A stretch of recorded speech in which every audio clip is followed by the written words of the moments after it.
Welcome to the deep dive. Today, we're embarking on a really unique exploration. It's driven by material you, the learner, have brought forward. That's right. We've got a transcript here, an interview with a Phil Schneider. Yeah, and he claims, what, 17 years working in government black projects? 17 years, yes. So our mission today is really to unpack these claims he makes. Alien tech, underground bases. Government secrecy, the whole deal. Well, it might be pretty surprising, maybe even unsettling. Definitely some extraordinary stuff. And just a reminder, the learner, we're focusing on the claims as Schneider presents them in this interview. Exactly, we're exploring his narrative, not validating, not debunking, just laying out what he said. Precisely. So who does he say he is? Okay, so according to him, he was a government geologist, an engineer too. With security clearance. Level 3, he claims. Says he worked at places like Area 51, S4, Los Alamos, you know, the big names. Mm-hmm. And S4, less known maybe. Right. He also throws in that he's a self-taught metallurgist with aerospace applications experience. So positioning himself as an insider, someone with firsthand knowledge. That's the picture he paints. An insider ready to talk. And from that position, he starts making some, well, pretty big claims, starting with technology. Alien technology, specifically. He asserts that all stealth aircraft, The black jets, helicopters. yeah, all of them use alien metals. Produced here, produced in space, apparently. He gets quite specific too, doesn't he? Yeah. About where they're used. Yeah, skins, coatings, airframes, rotors, fans, even the hulls of Phoenix-class submarines, he says. Special titanium. The origin story for this tech, he links it to Roswell, 1947, naturally. But he also says the first encounter was much earlier. Way earlier, 1909. In a cave, New Mexico, Army cavalry chasing bandits stumbles upon flying discs. Flying discs and, quote, little gray guys. His words. Wow. And he insists this is all documented, hidden away in secret archive. That's the claim. Suggests a much, much longer history of interaction than, the public story. Definitely pushes the timeline way back. Okay, so from tech, he moves to money, right? The black budget. Yes, the funding for all this alleged secret activity, he connects it directly to this alien tech. And the number he gives is staggering. Over $500 billion a year. $500 billion annually. That's almost hard to grasp, supposedly going into these projects. And that money, he suggests, funds a massive hidden infrastructure. Yeah. Underground bases. Right. The DUMB's deep underground military bases. He puts the number at 131 in the U.S. And global. 1477 worldwide. Active bases. And the cost. He estimates that too. Between $17 and $19 billion each. Incredible figures. And he claims they're building them faster now. Yeah, a couple per year, he says, using really advanced methods. He even mentions a colleague, Al Bielek. Bielek, right. Supposedly traveled on these Mach 2 trains connecting the bases. Magneto levitation trains, riding like 3/4 of an inch off a single rail. Sounds like pure sci-fi. Uh, But it fits his narrative of this vast hidden world. It really does. And then he zeroes in on one specific famous location, Area 51. Groom Lake. He calls it a CIA base. Yeah. Started as a bombing range, nuclear test site, evolved into, he says, the most secret base in the U.S. Employs a huge number of people, too, according to him. Over 18,000, working 12-hour shifts, intense secrecy. But the really wild claim is what's under Groom Lake. Not just one base, 9. 9 underground bases there. And the size. Huge, roughly 4.25 cubic miles each. And how did they build them? He talks about special boring machines. Yeah, not just drilling. Lasers that vitrify and melt the rock. So turns some rock to powder, melts the rest into a smooth lining. Exactly. No need for granite or cement, he claims.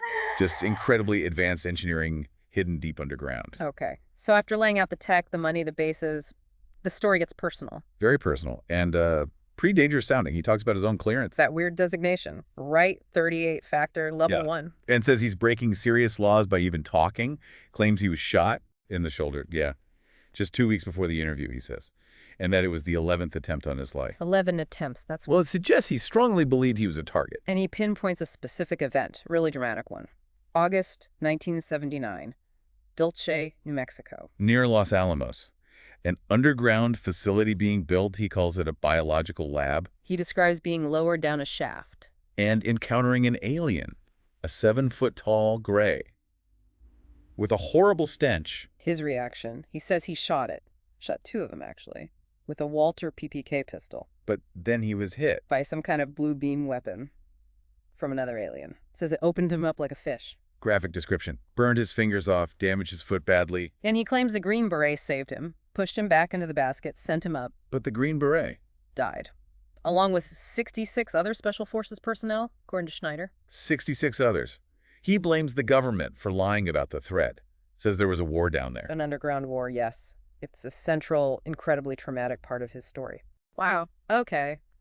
And then after that really violent account, he talks about a benevolent alien. Yeah, it's quite a shift. Valiant Thor. Presents a picture, describes him in detail, says he worked for the U.S. Pentagon for decades. 58 years, allegedly. Since 1937 or 38.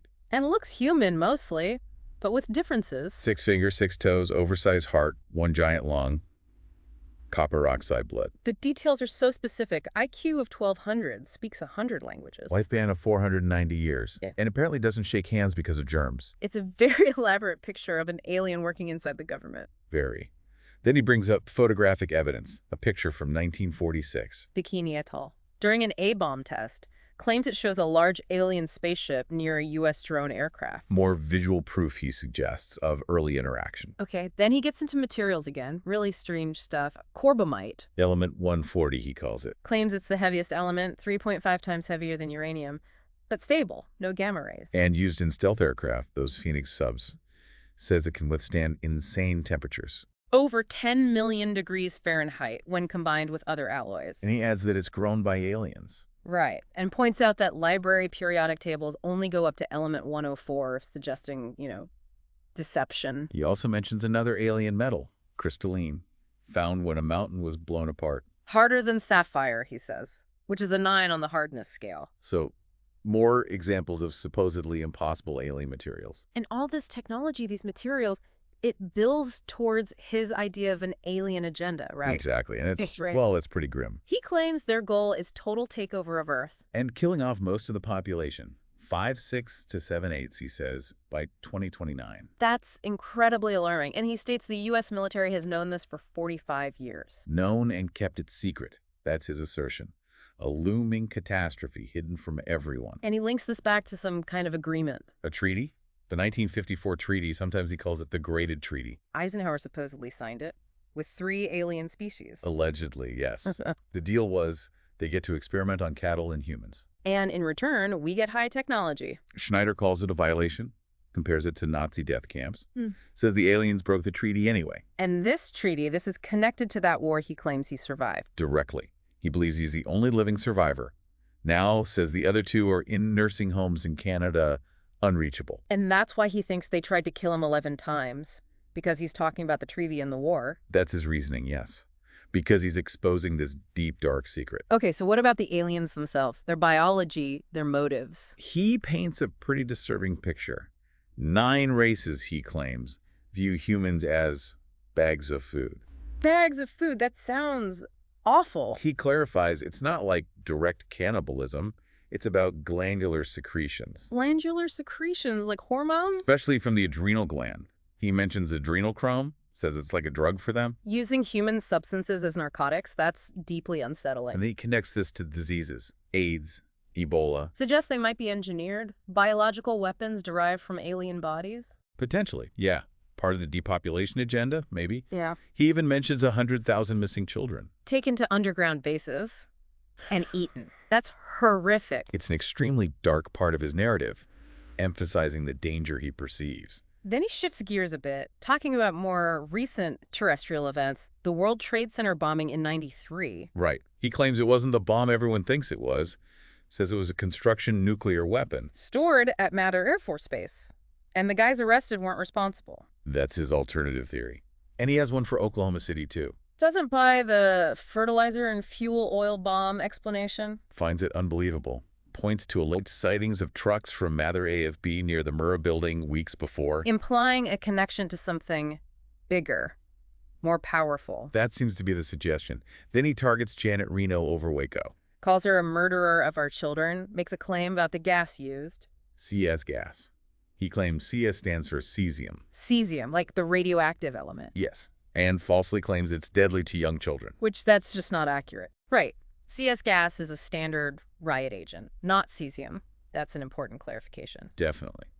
Then he makes predictions about the U.S. political future. Doesn't believe there'll be another election, expects martial law. Yes, he blames public inaction in the face of everything he's been describing, the alleged alien threat, the secrecy. Paints a picture of imminent collapse, driven by these hidden forces. The transcript also has a Q&A section, right, where other topics come up. Yeah, like HARP, Project HARP. He confirms he knows about it, Yeah. describes it as designed to electrify the ionosphere and map underground bases. Mentions a supposed crash. An AOS's plane in Alaska connected to a HARP test. He implies a connection, yeah. Yeah. Doesn't give details. Credits Tesla with the idea, but worries about damage to plants. Altering light cycles, maybe? Okay, what about the big question? If aliens are so advanced, why haven't they just taken over completely? Good question. His answer is, well, they have largely taken over. Claims half those underground bases are actually alien cities. Right.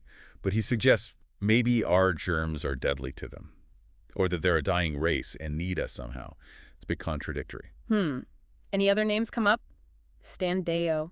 Acknowledges hearing the name, says Dago talks about similar stuff, but doesn't know him personally. And Nemesis, the celestial body. Confirms awareness. Describes it as a potentially hollow brown star.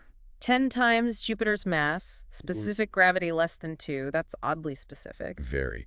Claims it's dragging debris, heading our way. Yeah. Could arrive by 2052 or pass within 500 million miles. Another potential cataclysm. Okay, final points from the Q&A. Globalists. He agrees with the idea that the alien agenda directs the agenda of world globalists seeking a one-world government. And thinks top officials, maybe even the president, know about it. That's his belief, yes, that it goes right to the top. And he finishes by mentioning his book. Government Secrets Revealed, tentatively titled. Said it would be out in a few weeks from when the interview took place. Right, so that's quite a journey through his claims. It really is the learner. We've covered a huge amount of ground navigating this interview transcript with Phil Schneider. Yeah, definitely. From alien tech, supposedly in our stealth planes, to this vast hidden network of underground bases. Alleged treaties with ETs, this looming alien takeover plot. Plus his personal stories working in black projects, fighting aliens, surviving attacks. And his alternative takes on major events like World Trade Center bombing, Oklahoma City. His predictions, it's a lot. It really is. So considering the sheer volume, the extreme nature of these claims, the tech, the scale of conspiracy, the potential stakes for humanity. What really stands out to you, the learner? What part of this deep dive sparks the most questions for you? Maybe about secrecy, or the possibility of the unknown, or just how we process information like this? Yeah. As always, this is just a starting point for your own thinking, your own exploration.